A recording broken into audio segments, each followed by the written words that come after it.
Good morning, tropa! For today's video mga tropa, meron tayong isang tropa na napakabuti ng puso, tropa. Alam niyo ba kung bakit? Binigyan niya tayo ng mga laruan.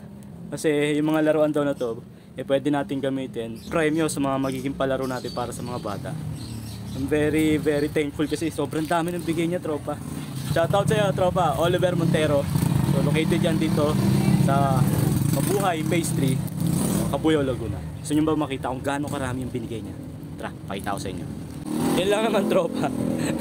Dalawang sako. Tingnan nyo naman. So mamimili tayo dito. So ibibigay natin sa mga bata. Ipapalaro natin. Ito pa, tingnan nyo. Pag pinili mo to, magkano to, tropa? Imagine, napakarami niya. Grabe. Hindi ko akalain kito karami bibigay niya.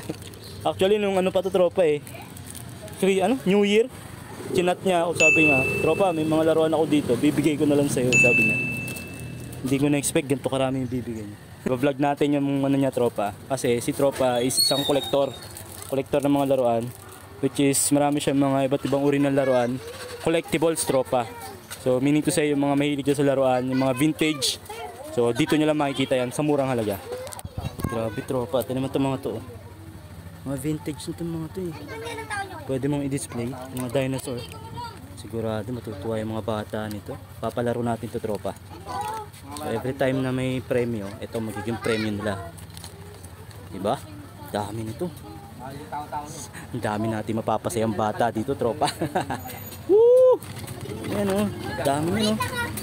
Pipilian na lang natin to, tropa. Ang galing, no?